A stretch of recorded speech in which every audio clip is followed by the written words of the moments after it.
This is Boxing Tickets NI in association with SB Sports. We're here at the Gerwood Community Hub and delighted to be joined by the Magic Man, Mark Dunlop.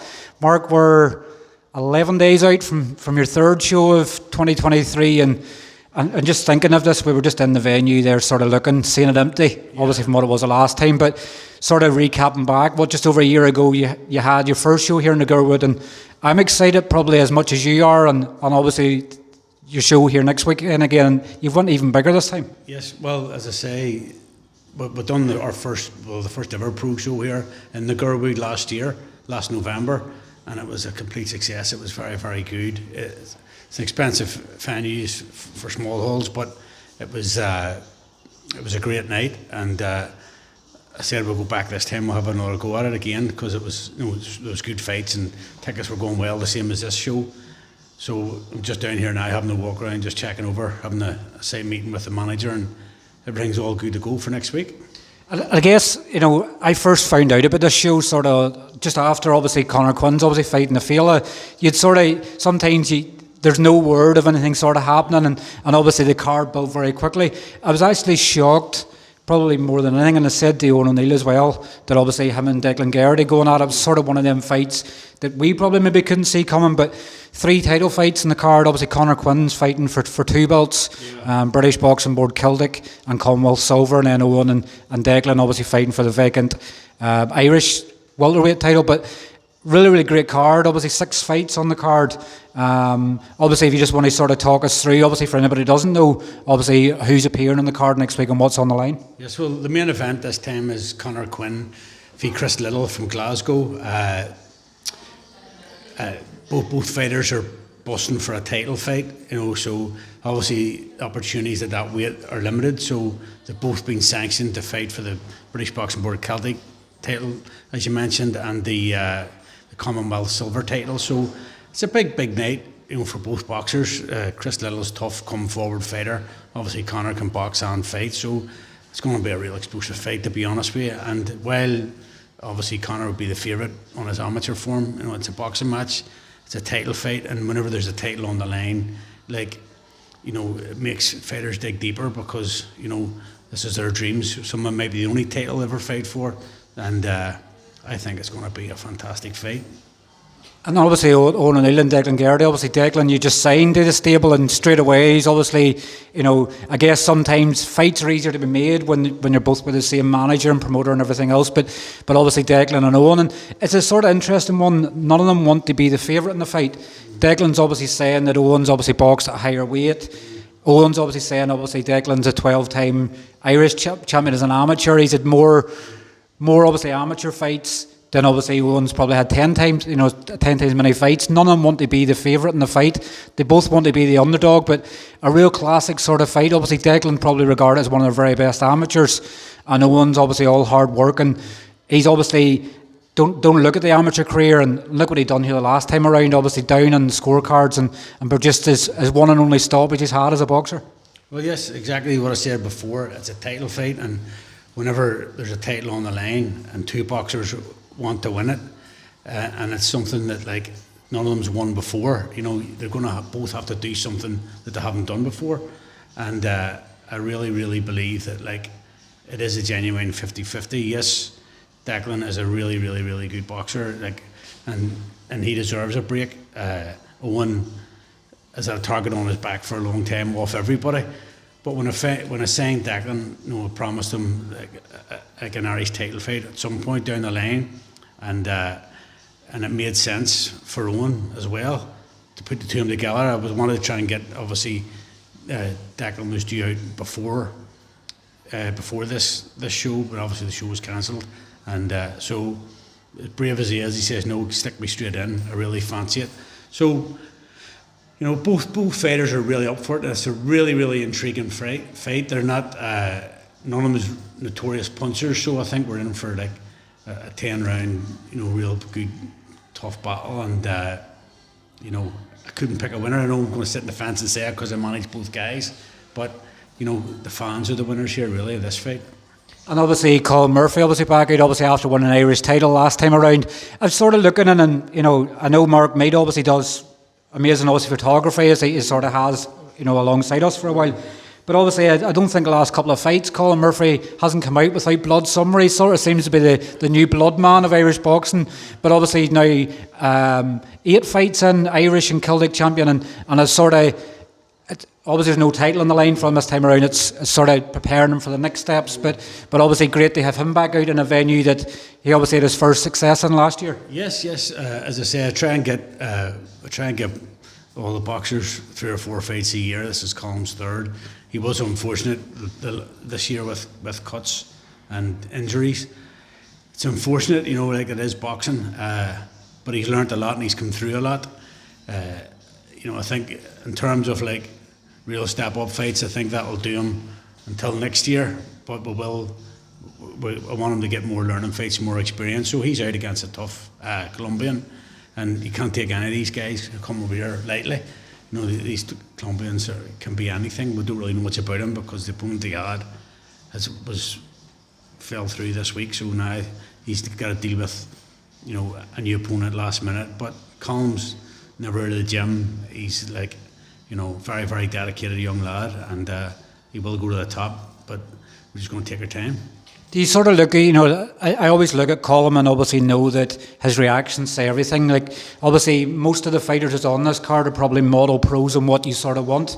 They're never out of the gym, they're always hard working. Conor Quinn's obviously finally getting his chance, and I know he'd said he wanted to end this year with a belt. I was obviously getting an opportunity too. Obviously, Colm's obviously stepped up every time and showed that he's been matched very, very well. Fights very hard, very well, but obviously the fruits of his labour now is obviously he's 23 years of age, and he's already Irish and Celtic champion. Yes. Is that the sort of blueprint for fighters you want sort of moving forward, that they have to be similar to these guys, or if not better? Well, it's just a model that I use. I try and it's steps, and starting out with the Celtic, the Irish, then maybe the British Boxing Board, Celtic, the Commonwealth, British, you can move on. But as I say, they are only kids, and there's a lot of established fighters before them, and they'll be gone by the time like a Colm and possibly Conor, all these guys, Owen, when they're Declan, whenever these guys are all gone, they should be the new breed of fighters coming through. So yeah, I know, as I say, and I don't have to worry about them in terms of fitness. They're all very dedicated. They're all very dedicated, and if they're good enough, they'll do it. And obviously another Galway native, obviously originally from England, obviously John Cooney, obviously appearing on the card. Yeah. The first of two fights for him was sort of touching the second one a moment or so. But obviously John Cooney back out in action again. Obviously speak a wee bit about John. Obviously John seems to be the sort of hidden gem of Irish boxing, so to speak. Obviously a southpaw as well, and can bang. What are you sort of expecting from John, obviously, this time around? Well, I'm just hoping first and foremost that obviously he comes through injury free. He's in a tough contest. That's all John's wants. I have to hold him back. He's super featherweight, but physically mature, 27. He fears no man. I have to hold him back really until he's ready to let off the leash. So basically, he's in a tough fight against a former British title challenger in Lewis Norman, who's very, very good. I've watched him, and it'll be a real good contest. And as I say, again, not looking past it, but he has to beat this guy to move on to the next title fight. And obviously you have a couple of Ian Galgren fighters in the card as well. Obviously Conor Kerr, who was sort of top level, obviously amateur, and sort of missed out in Commonwealth Games.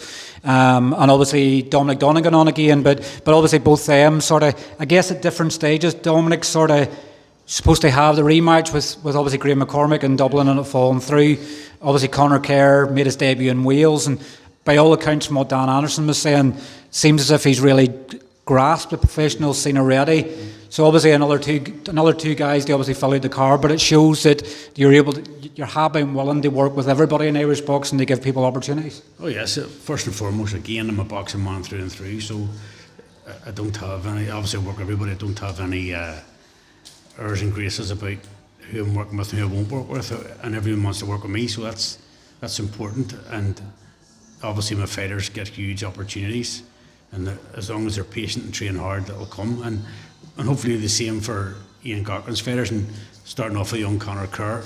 He has his second contest, which really will be like his debut. He's got good fan base coming, and he'll have an amazing night. He lives not too far from here, and it's going to be a good experience for him to fight in front of like his friends and family. Then moving on to Dominic. Dominic, say he contacted me last minute. I was only really going to do 5 fights, and tortured me as he always does. Put me on. So we've added him to the card, and I love Dom. He's a workhorse, and he deserves to get a belt round at some point this year. And he's another one with a target on his back. Everyone, want to fight him, but the guy deserves a good opportunity himself, because they say he invests in himself and he believes in himself, and his team believe in him. So he deserves a wee bit of luck, and hopefully he'll get a title fight soon as well. Speaking obviously of luck, obviously we just announced there not so long ago, and obviously I know that you'd sort of broke it first of all, but obviously one man that obviously deserves a bit of luck, and obviously just been announced today, Tom McCarthy's obviously going to fight Miguel Cieslak, and obviously in Poland on the 4th of November. It's been a tough time for Tommy. Obviously the Guillemara fight, obviously it looked like it was scheduled a few times. There was obviously EBU stuff going about as well, but obviously I'm sure you're delighted probably more than for anybody than Tommy after his last fight was September I think of last year. So delighted to get him back out and become 2-time EBU European champion. Yeah, well, Tommy, as I say, Tommy is obviously, if it was a football team, Tommy would definitely be the captain. He's he's a stalwart in Irish boxing, as you know, and he's had a terrible year. He had his couple of comeback fights. Then he was meant to fight Jai Opataya, who just defended his title the other week in Australia, and it fell through. And then the Guillemarian fight, we went to contracts. Everything was ready to go. The dates kept changing, and then it turns out Guillemarian and his promoters have had a dispute which has stopped Guillemarian even fighting now. So Tommy was always mandatory for the European title, and we talked about moves forward. I got a call from Frank Warren wanting him to fight Ellis Sorrow, who's fighting this weekend. So whenever we accepted the fight, Sorrow came back and refused it. And again, he was meant to fight Jordan Thompson a couple of times, but again, it couldn't be agreed. So we're now back in the Lansdowne, where Tommy's quite comfortable in. As I said, in terms of all the cruiserweights, Tommy's fought everybody, and and he fears no man equally. And there's not many about like him, because you tell me, any of them top cruiserweights that's fought, people that Tommy's fought, and Tommy's went away and done it away, and and I believe he can do it again. And if he does it again, he's back in. He's in everywhere. There'll be everybody, there'll be licking lips for a world title fight for Tommy. We all will. Tommy will as well. So it's a huge opportunity, and he's going to go in there and give it his all. I think obviously after a period of inactivity as well, I think obviously you'll probably correct me if I'm wrong, but obviously winning the EBU again, it potentially obviously get him top 5, and obviously a lot of the governing bodies. I know he obviously was ranked with someone, obviously now with inactivity, I think he'll drop off them, but what a great fight to come back with, and it shows obviously with Tommy and the trust that you have in it. After it was going to be 11 months, he's going to be out of the ring. 14 months he'll be out of the ring from the last fight. That you're happy to put him in, obviously against Cieslak, who's only been beaten twice by world title challengers, but becoming obviously a European champion for the second time shows the door's still open, that Tommy can still get to the very top. Yes. Well, as I say, I've been trying to get Tommy back in action for so long now, but as I say, Tommy being Tommy only wants the big fights, and obviously as you hit on the nail there, he hasn't fought since last September, and basically we talked about this last week about going on this show, and he said in reality just I'd rather have a big fight. If I'm going to go back and I'm going to climb out of inactivity in the rankings, back up the rankings, I've got to fight someone in the top 10 in the world, which is exactly what he's doing. So Cieslak's ranked number 5 in some of the governing bodies, so this is effectively a world title eliminator for Tommy again. And if he wins it, he will fight for a world title, and I believe in him. And as I say, while he's been inactive, he's had 3 or 4 different camps fights have fallen through. So he's had loads of sparring, and he's fit as a fiddle. You've seen him on all the social media channels, and obviously he's doing well with the stand-up comedy stuff, and he's in shape of his life. So yeah, 5-week turnaround for this fight, Tommy will be ready. And obviously, touching on that finally, obviously, you seem to have been torturing Eddie Hearn again. Obviously, Eddie always jokes that you ring him 500 times a minute. You've obviously got John Cooney, obviously a massive opportunity in the Katie Taylor card. I think if you'd have sort of sat down with John at the start of the year and told him he was going to fight in Katie Taylor's card in the 3 Arena, he'd probably say you're winding him up. But that shows that the Magic Man always delivers, and you've got John an amazing opportunity, going to be streamed worldwide in DAZN. But obviously, 7 weeks, obviously 8 weeks out, sorry, from that show, but what an opportunity for John. Obviously, if he comes through, obviously next week, he's obviously going to fight in Katie Taylor's undercard. Yes, well, I'd say first and foremost, he has to come through against a tough opponent and come through with no scratches. And then, obviously, like Liam Gaylor's fought here twice. So, actually, this time was Matchroom contacted me, but obviously a good relationship with them all, and asked that anybody they could put on the undercard. So, it was John's turn for a bit of a highlight, because I knew the lads were getting plenty of action up here, and and Colm's already had his Irish title fight. So I thought, well, I'll contact Alex Montevecchio, who's the manager and trainer of Liam Gaynor, and see if they wanted the fight. It was a fight I tried to get on here, but Liam was already entered in like some sort of box-off competition. So and Liam deserves his chance, because, as I say, he's a man, that turns no fight down either. And so the deal was done, and I went back to Matchroom and said, this is the fight, and they loved it. So, it's going to be a big opportunity for both fighters, a big platform, as you said, and we'll see what either John Cooney has, but what he hasn't got is the experience of the big title fights that Liam has now. So, and as I say, there were good fights with Colm Murphy, so it's going to be a cracking contest down there. So it's all a busy time between now and Christmas, and obviously Jamie's having his show, which is big news coming out in that soon. So possibly some of the lads will appear on that, depending on the numbers. What do you obviously make? Because obviously I know Jamie contacted me the other week, and obviously said about Tyrone and Lewis, and it's sort of one of them, and you'll obviously know, Mark, you've been involved in boxing quite a long time, but like they think of 2 Belfast lads, and it looks like potentially they're going to headline the card, but it's amazing, obviously, the wee clips and stuff they put up, they've been brilliant, it just seems to be that a bit of, and it's not even that they're smack talk or anything needed, they're just 2 respectful lads. Tyrone's obviously done things the hard way, having wars. Lewis has always had the potential. What's your sort of thoughts on it? Has it sort of really invigorated you to go, what a fight? Yeah, well, I think it's a fantastic contest. Myself and Jamie were out last week and we were discussing it, and in reality, people will make Lewis Crocker the favourite, younger and fresher, but let's be honest, Tyrone's been in with the best in the world and he's held his own, so it's a big fight, and I couldn't call it, but I couldn't even call it, because you're saying it's the experience that Tyrone has and the heart that Tyrone has. I'm not saying Lewis hasn't got that. What I'm saying is we just haven't seen it yet. So, it's going to be an intriguing night, the SSA Arena, and all going well. The boys make it there. It is still a long way out. Fitting well. And obviously, finally, then on next week, obviously your obviously card here in the Gerwood's obviously going to be in TG4 again. Yes. Obviously, it's probably a vital part, and I know that TG4 were involved with it last year, yeah.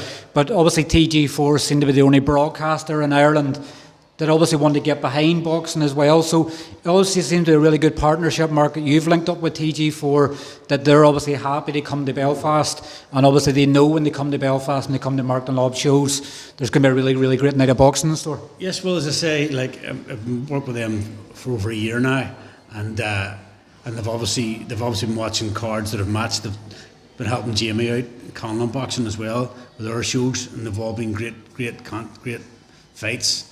So they know they're not going to get, come put money, invest money in local boxing and watch rubbish. So, obviously the fans are the critics, and it's only been good reviews, and it's going to be the same with this show. They've offered me 3 or 4 dates on terrestrial TV again. This contest is their on their streaming platform, but there's a new budget being announced for TG4 for next year, and they want me to do a couple of good shows with them, and I'm exploring that there now. ready. To say you've got to plan ahead that far, and then it works in with everybody. And obviously being friends with Jamie Conlon boxing, working with Matchroom, working with Boxer, working with Frank Warren. It's whatever's available, dates and all, and doesn't cut each other's throat. Then hopefully I can put some good nights on for them, for everybody. Obviously, looking at 2023, I know this is going to be the 11th card of the show. We're obviously, I think there's another card being announced tomorrow for Letterkenny, the 18th of November. We've obviously the Katie Taylor card, you've McKenna. So it looks like we're maybe, McKenna and Crocker, it looks like it'll be 15 cards for this year. Does that make you hungrier, I guess? Obviously, I know that obviously you'll have, if it works out at 15 cards, that'll be, 1/5 of that, so it's obviously 20% of the cards have been populated by you and you've worked in others. Does that make you hungrier for next year to go, I want to do 3, I want to do 4, I want to do 5 shows? No, it actually helped me from not having to do so many shows. I'm happy, as I say, I do a lot of work behind the scenes for all the people that I've matched. All the people that I've just mentioned there. And good luck to these guys if they can do these shows. No, it's all right saying, we'll put a show on, but it's getting them across the line. It's a big thing. But no, I wish everybody all the best. I mean, a classic example though is I'm about loyalty, and as I say, all my fighters have been there, everyone's been there. The people that work with me want to work with me again. When that card fell through, both them cards fell through. My phone was like a hotcake to get on this show. People who were due to be boxing, but as I say, there's a lot of up and coming or people trying to have a go at promoting. They don't realise that loyalty is a big thing in this game, and they would drop you for dust. And then we'd all expect you to open the doors for them. But as I say, no, I've got the people that I work with are the people that I can depend on, and the people that work with me are people that can depend on me, and that's everything, isn't it? Let's be honest.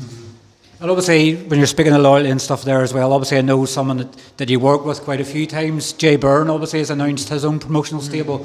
He's obviously having their first card at the start of November. And I think they've 6 fight cards potentially announced for next year as well. But I'm sure you've already been in contact with Jay, and obviously passing on the Magic Man's tips to Jay before he starts his promotional career. Well, Jay contacted me a couple of times. He wants some help with the show from behind the scenes, which whenever I get my show out of the way, I'll help him out. I've already been talking to a few people about potential fights for his fighters, and I'll give him all my knowledge and experience that I can. I used to manage Jay, help anybody, but I just like him to take his time a bit and do one at a time instead of worrying about 6 dates, that's stepping stones, even in the promotional world, But he will get there.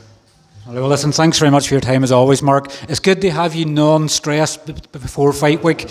Well, obviously next Friday, we'll have the weigh-in for the card, and obviously there's a few tickets left, obviously just I think with the boxers now, is that correct for next week? There's a few tickets for the boxers. They'll all come back on Saturday, and then there's a couple on Eventbrite, 6 or 7 on Eventbrite, and whatever's left will be on the door on the night, but I'll let you know next week at the weigh-in. But you can still grab, I think there's about 10 left on Eventbrite. So of the unreserved seating, but everything else is nearly gone. Well, listen, thanks very much for your time, and we'll see you next week. Cheers, Steve. Thanks very much.